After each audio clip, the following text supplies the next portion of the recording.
just because I decided that I'm not gonna be unemployed. I'm gonna be employed. I'm a content creator, and I'm a good-looking content creator. Even after having multiple degrees from the most prestigious university in the world, she has not been able to find a single job for more than a year. Posted by 422 and rejected by 90. People that are really winning at life are the people who wrote their own rules. There are people who literally are doing whatever they wanted to do. I'm really happy that people are watching his video and starting to learn that even if you have like the top job or the high society job, it's just not worth your mental health.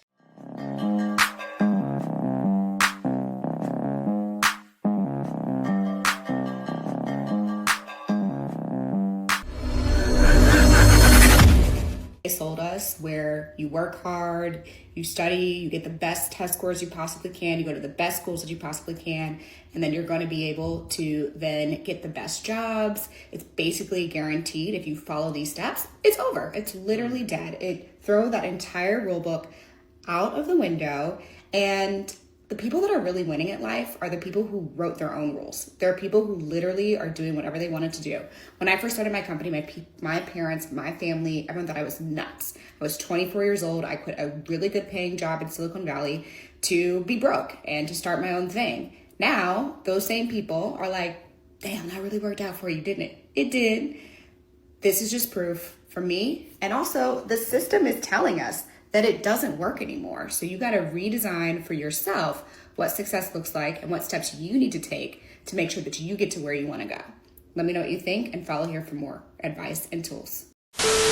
14 jobs. Let's see how they did, guys. They got ghosted by 422 and rejected by 90-ish, tough crowd. And despite also applying on Sprouts, they were only able to get 95 first-round interviews. Following up, they were able to get 2 job offers, and they accepted one of them.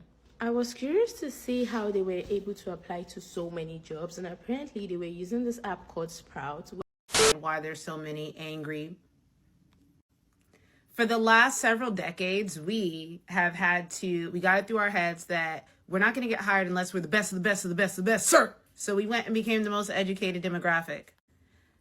Then once we got into those spaces, we realized they still treated us like crap, underpaid us, and literally would promote people around us, beside us, with less qualifications, kind of like in our face as a slap in the face.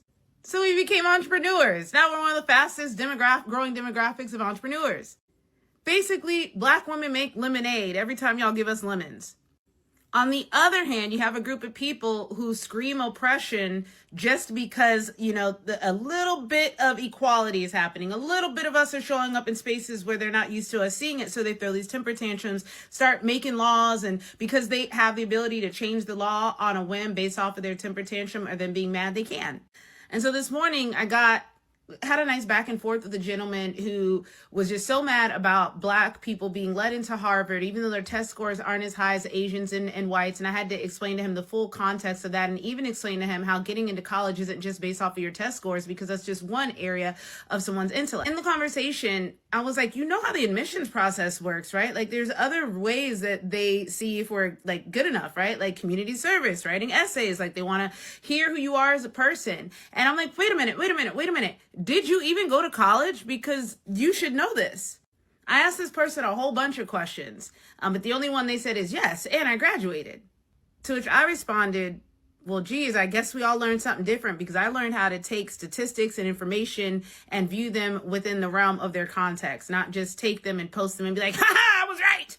So he's either a bold-faced liar, or he's coming to the realization that he has been the one has been slacking. He has been the one that hasn't really been putting himself forward, because why so mad? If so superior, why so mad?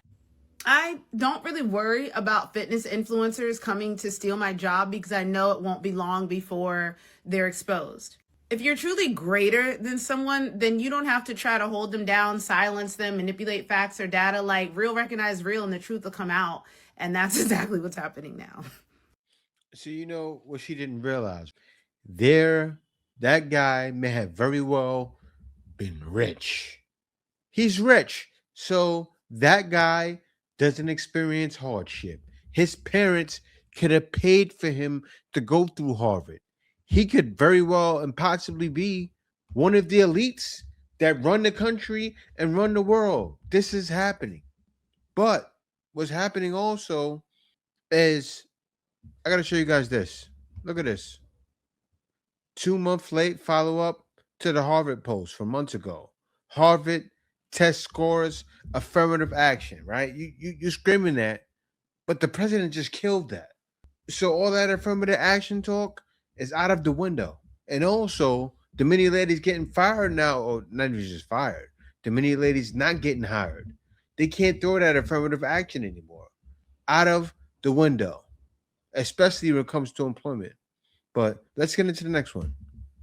Harvard means your ops are going to be successful. And you might ask, like, Rima, what do you mean by that? When I first started school here, I quickly realized if you have money and power, you can get away with anything. I have met the worst possible people. Don't get me wrong, I've also met the most amazing people ever.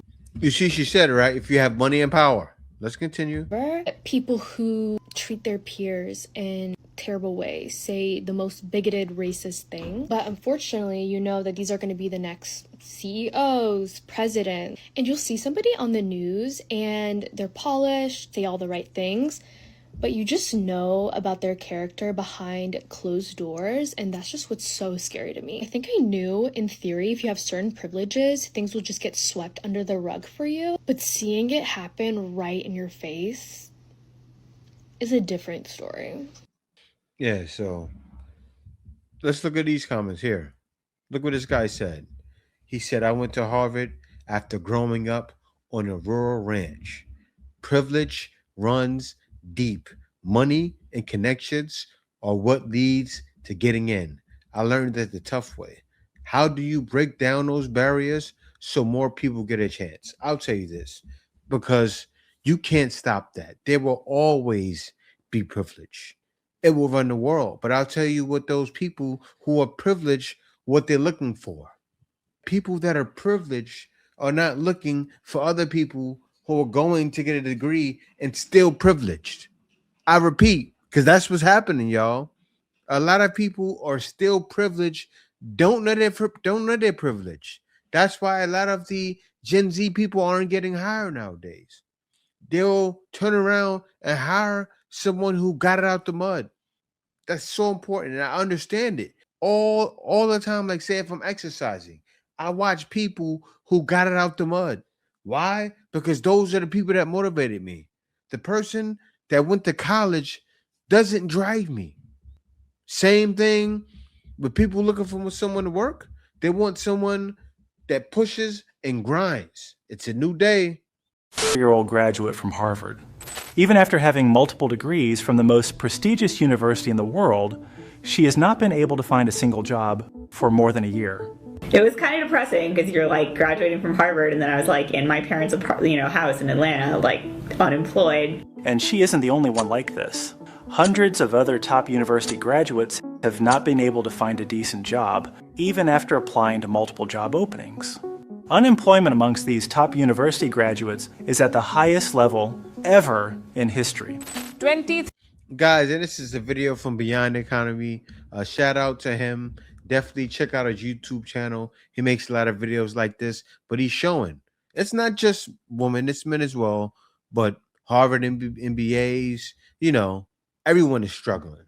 It's crazy out here nowadays. 3% of Harvard students were jobless 3 months after graduating. You might think at first that this is because companies don't want to hire anymore, and that the demand for employees is less, and for AI is more.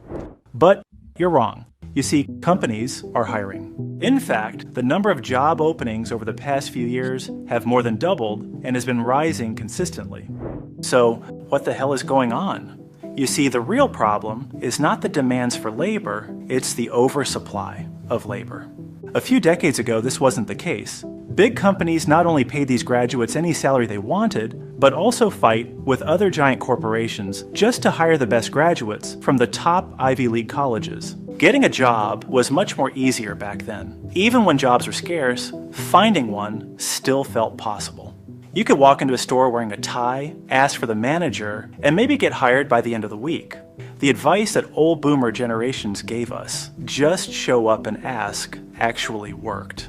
Persistence was often enough to land a decent job that paid the bills. But today, You could try that 1,000 times and still never get a chance. The job market has changed completely. The bar for entry has risen to absurd heights, and the promise that education guarantees employment has evaporated. Before the 2000s, a college degree almost guaranteed a stable career. Companies happily hired fresh graduates, offering wages that could support a family because if they didn't, someone else would. Now, it's the opposite.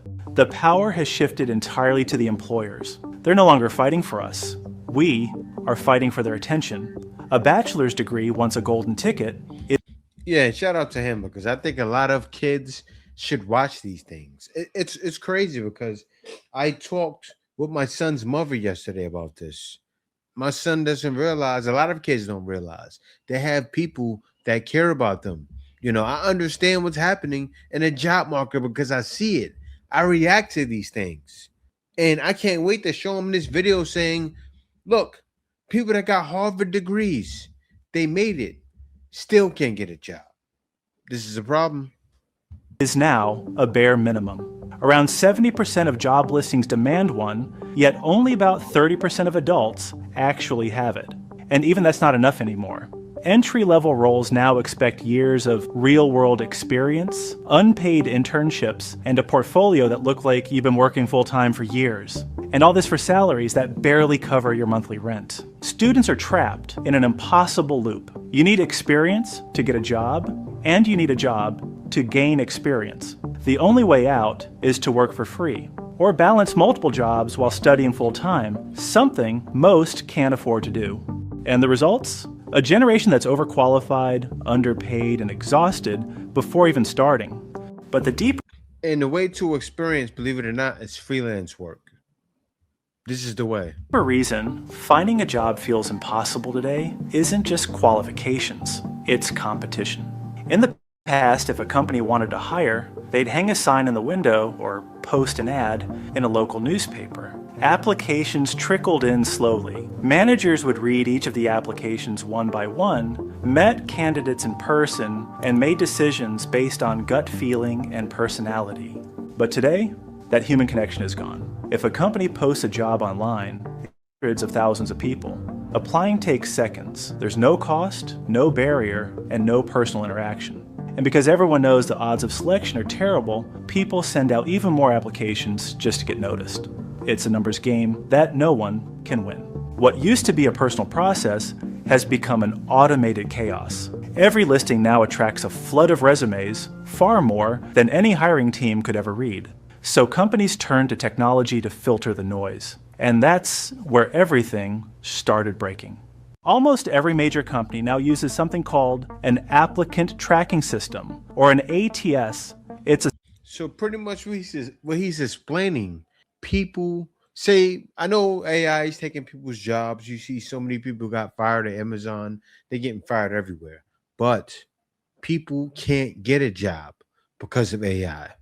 That's what this man is about to explain. How you can't find a job because your jobs are depending on systems to check your applications. It's not humans doing this anymore. Software that scans resumes and automatically rejects most of them before a human ever looks at them. At first, these systems were simple, filtering out people who didn't meet legal or basic requirements. But over time, they evolved into something far more complex and far more ruthless. Today's ATS doesn't just check for qualifications, it hunts for keywords. It ranks every resume like a search engine ranks web pages. If your CV doesn't include the exact words used in the job description, or if your formatting confuses the system, you're instantly dropped to the bottom of the pile, no matter how qualified you are. These programs decide who gets an interview long before any human judgment comes into play. It's not even just about rejection anymore. Many job applications you see online aren't even real to begin with. Ghost jobs listings that companies never intend to fill have flooded the market. In 2023, analysts found that nearly half of all US job postings were fake. The roles either didn't exist, were already filled internally, or were left open indefinitely for interviews. Companies do this for all kinds of reasons. Sometimes they want to look like they're expanding. Other times they already have someone in mind, but want to appear fair by advertising publicly. Some even keep listings up to collect a pool of resumes just in case they need someone later. And job boards, which make money from listings, have no reason to stop them. So millions of people waste hours applying to positions that never existed in the first place. It's an incredibly demoralizing experience. People spend days perfecting cover letters, reformatting resumes, and completing lengthy applications only to get ghosted or rejected automatically. The process feels inhuman, because it is. For employers, applicants have become data points on a dashboard, something to sort, rank, and discard. And as the hiring process has become more digital, it also becomes more detached. Many companies don't even interview people anymore. Instead, they rely on endless online questionnaires, personality assessments, and scenario-based tests. These are supposed to evaluate critical thinking, but in reality, they often test only one thing: how well you can guess what the company wants you to say. Large corporations use these tests because they're cheaper than interviews. They eliminate the need for managers to make decisions. A computer can now decide who's a cultural fit based on multiple choice questions and behavioral algorithms. But in practice, this approach filters out individuality. The candidates who get through are the ones who learn how to game the system, not necessarily the ones who do the job best. Even reference checks have lost meaning. Because companies fear lawsuits, they rarely give honest feedback about past employees. So, references have also become little more than formalities. The entire process is designed to protect companies, not to find the best candidates. Artificial intelligence is only accelerating this trend. AI tools can now read resumes more accurately than ever, screening out candidates based on subtle word patterns, tone, or even inferred personality traits. Yeah, guys. So what you kind of have to do, it's what I do all the time. You can speak to AI and say, what's going to make this resume get past, these scanners, these job scanners that the AI they use, what's going to make it past it? And ChatGPT or even other AIs out there will tell you. It'll even doctor your resume in a way to where you'll get through the door. This is something that needs to be done, but I say it like this: don't go the old route. Don't go the old school route. Go the new way. Do your own thing. Work for yourself. This is the way. Employers love it because it saves time and money, but it also removes what little human judgment was left. You can be filtered out for reasons you'll never know, and by a system you'll never meet. Even when you do make it past all those barriers, there's no guarantee the job is real or worth it. Companies now drag applicants through months of interviews, tests, and unpaid projects before finally choose someone else, or no one at all. Candidates are treated like an expendable resources in a machine that never stops running. Ironically, the rise of recruitment technology was supposed to make things easier. Instead, it's created an entire industry of middlemen profiting from the chaos. Recruitment agencies, job optimization services, and career coaches charge desperate job seekers to fix problems that shouldn't exist. In the UK alone, the recruitment industry is now worth over £140 billion. More than double what it was just a decade ago. All this effort, all this money, all this technology, and yet finding a stable job today feels harder than ever. Every step of the process is designed to favor companies, not applicants. And when people finally get hired, the reward is often a paycheck that hasn't... And look at that there. We're hiring up to 15 per hour. Guys, I was making 15 an hour like around 8 years ago. It's been a while now. 9 years ago. It's crumbs. I went from that to making 26 an hour with commission. A big difference. And you can do all of these things online. You just have to be willing to get it out the mud. Kept up with inflation in decades. The problem is bigger than just bad software or fake listings. It's cultural. Somewhere along the way, we stopped treating work as a relationship between people and started treating it as a data problem. Hiring used to be about trust, about meeting someone and thinking, I can rely on this person. Now it's about optimization, metrics, and cost cutting. Employers talk about company culture while designing systems that strip every bit of humanity out of the process. The result is a generation that's not lazy or unmotivated, but disillusioned. They followed all the rules, studied hard, got degrees, worked internships, sent out hundreds of applications, and still ended up with nothing. It's no wonder that job burnout now begins before people even start working. And the irony is, this doesn't just hurt job seekers, it hurts companies too. When you replace human judgment with algorithms, you lose credibility. You miss out on brilliant people who don't fit perfectly into digital boxes. You create workplaces filled with people who are good at passing tests, not solving problems. At its core, the modern job market is broken because it has forgotten what work is supposed to be, a fair exchange of effort for opportunity. Instead, it has become a maze of bureaucracy and algorithms where luck often matters more than talent. So yes, finding a job really was easier decades ago, not because life was simpler, but because the process was human.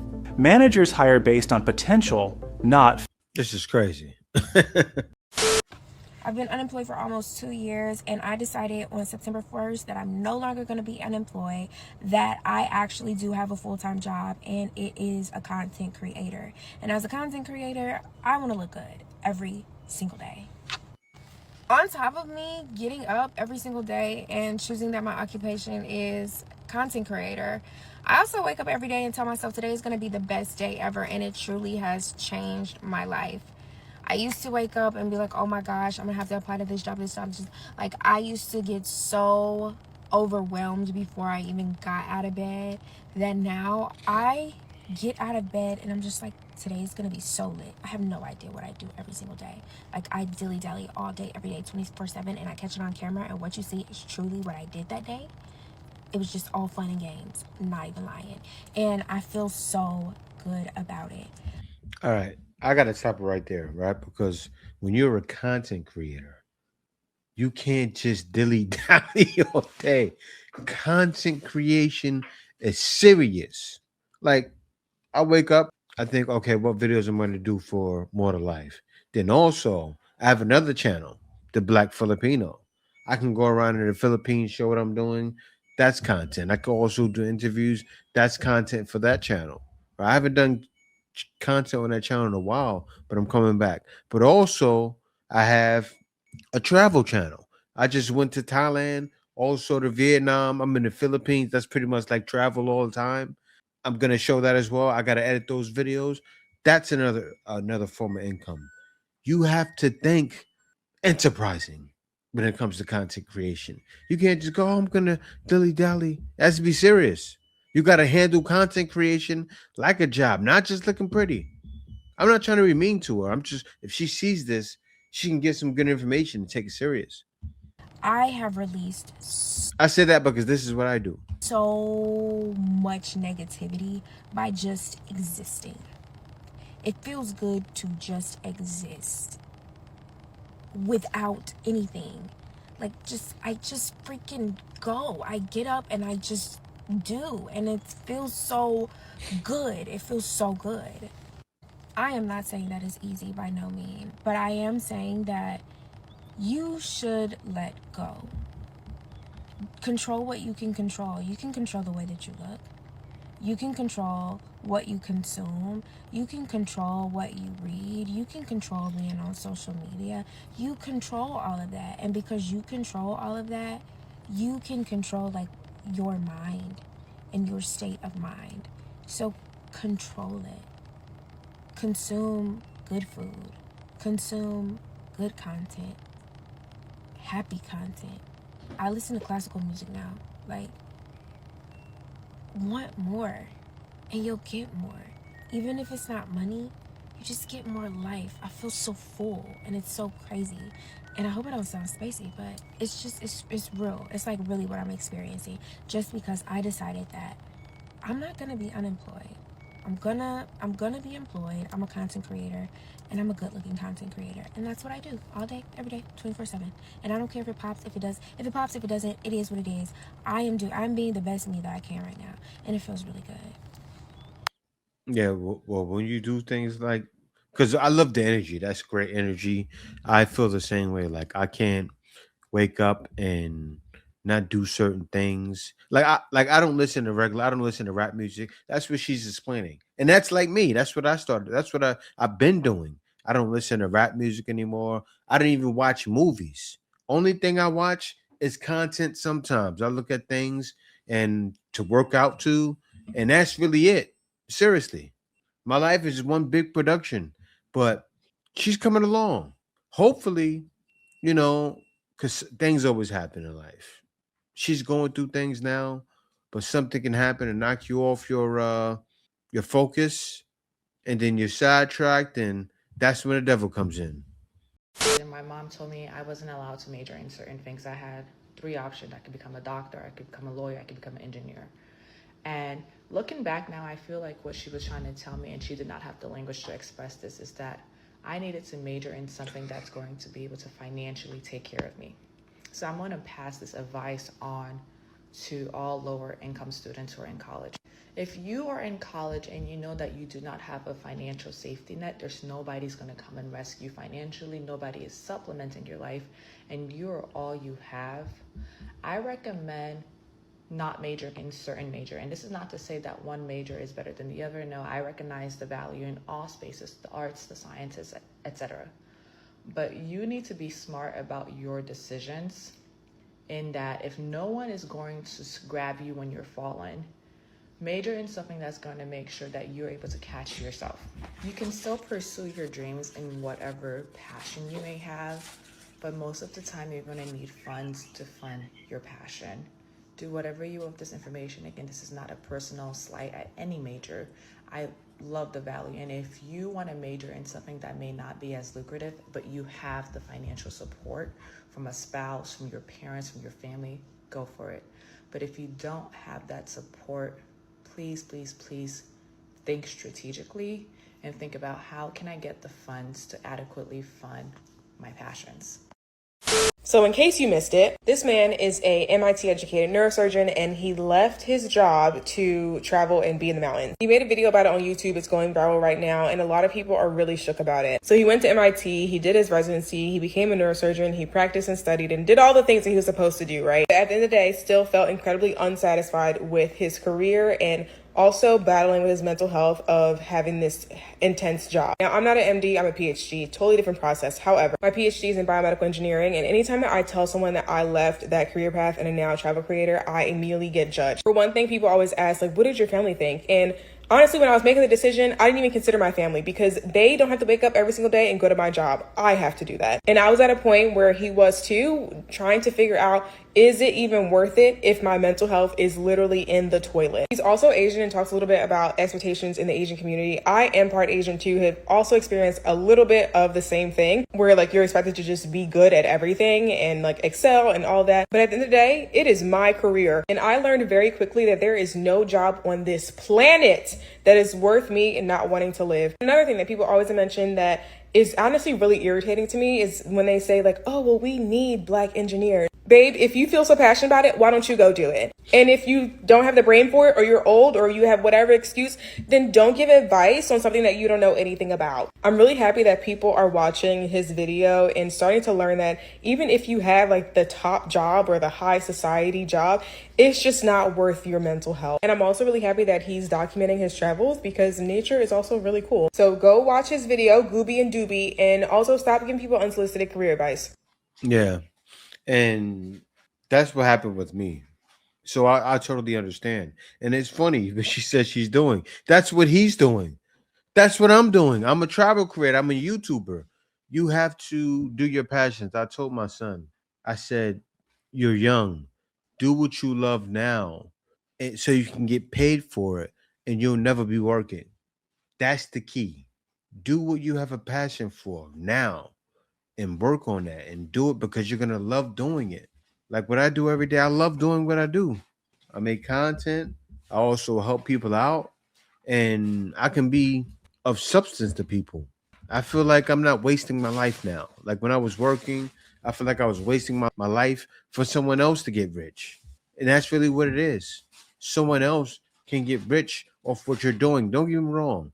I'm on YouTube. YouTube is getting rich for me. But the amount of money I get, it's kind of like an even exchange.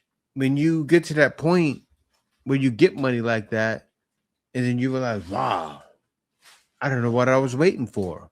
But yeah, guys, I think if you're all working, figure out what's going to make you happy in the long run. If you're not happy, and it may be leaving and doing something else. But yeah, thank y'all for watching. Be sure to subscribe. Peace out. See you next video.